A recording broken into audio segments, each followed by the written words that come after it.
ખાંડ વગરની ચા અને બાપ વગરની જિંદગી સાહેબ ગમે એટલી ઉકાળો ને ફિક્કી જ લાગે. એક મસ્ત વાર્તા છે. એક છોકરો જેને કોલેજ પૂરી કરી લીધી છે, એના પિતા સરપંચ છે. છોકરાને હવે નોકરી જોઈએ છે, એ નોકરી ગોતે છે. પિતાએ કીધું કે જો તારે નોકરી જોતી હોય તો તું મને કહેજે, હું એક ફોન કરીશ તો તારે આટલામાં જ્યાં જોતી હોય ને ત્યાં મળી જશે. છોકરો અકળમાં એ કે હું નોકરી લઈશ પણ તમારા નામ વિના લઈશ અને કાલ સાંજ સુધીમાં લઈને બતાવીશ. પિતા કે તું પ્રયત્ન કર, કાંઈ વાંધો નહીં. છોકરો ગયો. આજુબાજુમાં 3-4 ફેક્ટરી હતી.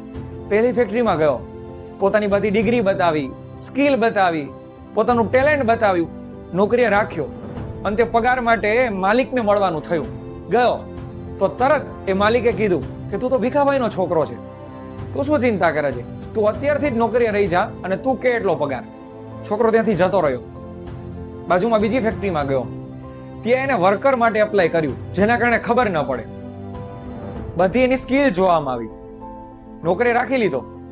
પગાર નક્કી કરવા ટાઈમે જે માણસને મળવાનું થયું એને તરત કીધું, અરે તું તો ભીખાભાઈનો છોકરો છે, અમારા બધા માલ સામાન જ્યારે ઘટે એ ત્યારે એ જ પૂરા પાડે છે, એટલે તું અત્યારે જ નોકરીએ રહી જા. છોકરો ત્યાંથી જતો રહ્યો. પછી એને નક્કી કર્યું ગમે એ થાય નોકરી તો લઈને જ જાવી. બપોર પછી એક જગ્યાએ સીએ ની ઓફિસમાં ગયો, ઓફિસ બોય તરીકે. ત્યાં પણ આવું જ થયું. એના પિતાના નામ ઉપર જ રાખવામાં આવ્યું. ત્યાંથી જતો રહ્યો. અંતે સાંજે એક કાપડના શોરૂમમાં ગયો. એને કીધું કે મારે નોકરીએ રહેવું છે, મને રાખી દો, તમે જેટલો પગાર આપશો એટલો હું લઈ લઈશ. આપી દીધી નોકરી. સાંજે ઘરે આવી ગયો. પિતાને કીધું કે જો નોકરી લઈને આવ્યો. પપ્પા કે વાહ સારું, મને તો ખૂબ ગમ્યું. ત્યાં જ એના ફોન ઉપર એક ફોન આવ્યો.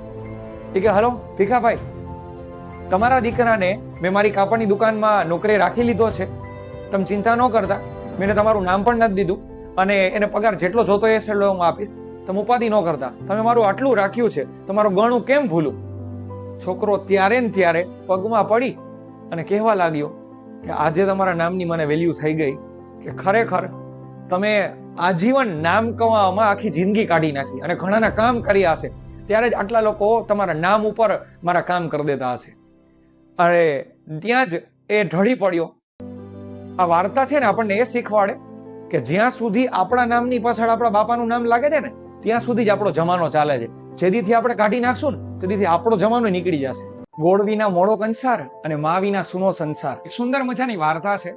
વિદેશમાં એક શાળામાં એક શિક્ષકે બધા વિદ્યાર્થીઓને એવું કીધું કે આવતીકાલે તમારે તમારી બુકમાં તમારી માતા વિશે કંઈ ને કંઈ લખીને આવવાનું છે.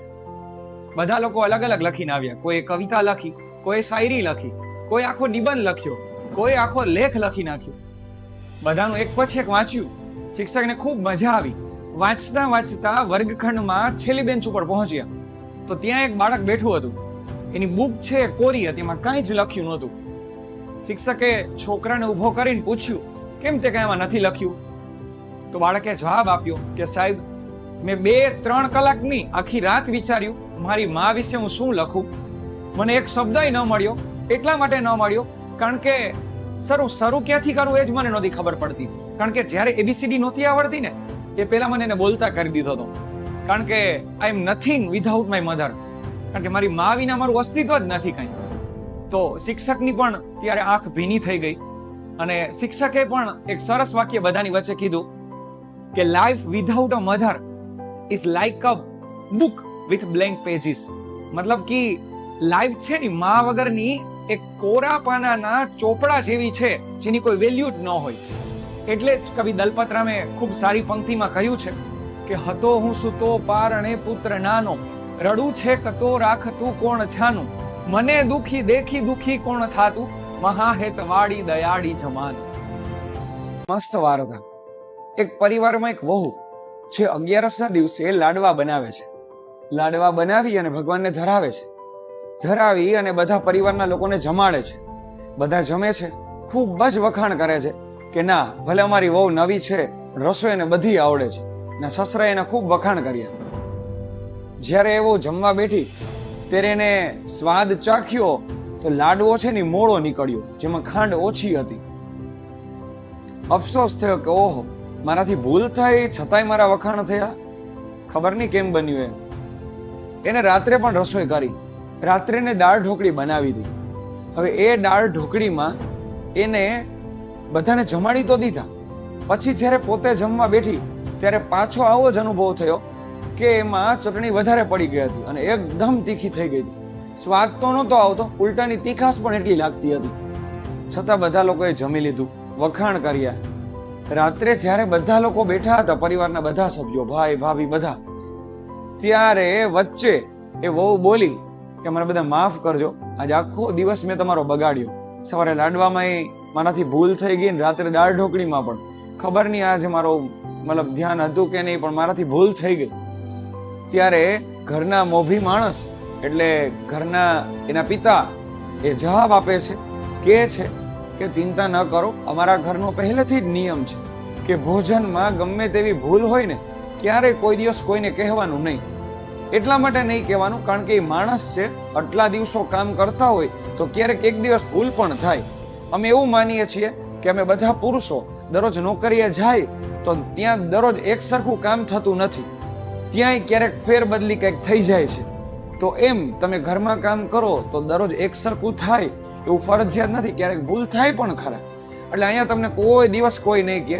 અને બીજી વાર ધ્યાન રાખજો, બીજું શું, અને એ તમે જ સમજો, અમે તો તમને કોઈ દિવસ નહીં કહીએ, અમે બધા જેવું હશે એવું જમી લેશું. વિચારો જી, આવું જે વાતાવરણ હોય ત્યાં ઝઘડો તો શું, ઊંચા અવાજે વાત પણ ન થતી હોય, એવું મારું માનવું છે. મસ્ત વાર્તા. એક દીકરી જે જ્યારે 2 વર્ષની હતી ત્યારે જ એની માં જતી રહી. એના પિતાએ નાનપણથી એને મોટી કરી. જ્યારે સાવ નાની હતી ત્યારે સ્કૂલે મૂકવા જાય, એને તેડવા જાય, એને ખૂબ સારો પકવાન જમાડે, કોઈ દિવસ ઓછું ના આવવા દે. દીકરી એક વસ્તુ માંગે ને તો 3 લઈ દે, એટલી એને પ્રેમથી સાચવે, ને ભણાવી ગણાવી મોટી કરી. એક બાપનો તો એને પ્રેમ આપ્યો, ભેગો એને એની માનો પ્રેમ પણ એ બાપે પૂરો પાડ્યો. હવે એ દીકરીના લગ્ન આવ્યા, લગ્નના દિવસે લગ્ન થઈ ગયા, વિદાયની સમય વેળા આવી ગઈ. એ સમય દરમિયાન દીકરીની વિદાય થતી હતી ત્યારે દીકરી કહે છે કે મારો બાપ ક્યાં, મારા પિતા ક્યાં, મારા પપ્પા ક્યાં? ત્યારે કોઈ કહ્યું કે એને કામ છે ને એટલે અંદરના રૂમમાં છે, હમણાં આવશે થોડી વાર પછી, તમારે મોડું ન થાય એટલે તમે નીકળો, તમે જઈ શકો છો. તો એ દીકરી ગાડીમાંથી ઉતરી ગઈ, એ રૂમમાં ગઈ ત્યારે બાપ રડતા હતા. ત્યારે એ દીકરી ખાલી એટલું જ કહી કે પપ્પા શું મેં એવા કામ કર્યા કે તમે મને વડાવી પણ નથી શકતા? ત્યારે એ બાપ સાહેબ રડી પડે છે અને બહુ કરુણ ઘટના બની જાય છે. આ ઘટના છે ને આપણને ખાલી એટલું જ શીખવે કે બાપ છે ને ગમે એટલો સાહેબ કઠોર હોય પણ એ પોતાની દીકરીની વિદાય ક્યારેય સહન ન કરી શકે.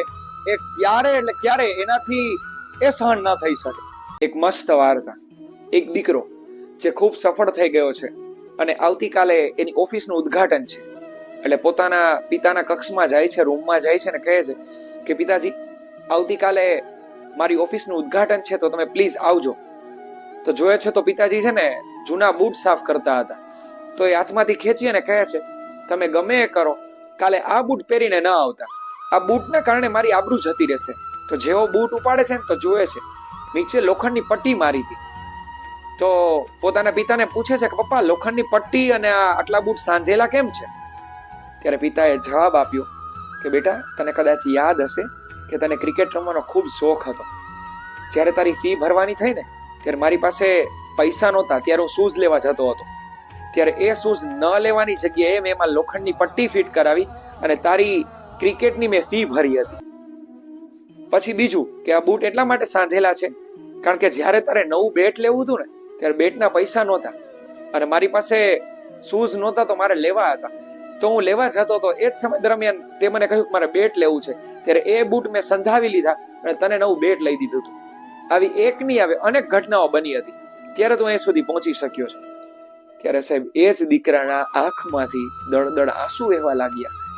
ત્યારે એના પિતા સામે જોઈને કહે છે કે પપ્પા તમે મારા માટે કેટલું બલિદાન આપ્યું છે, હું આ ઋણ ક્યારેય નહીં ચૂકવી શકું.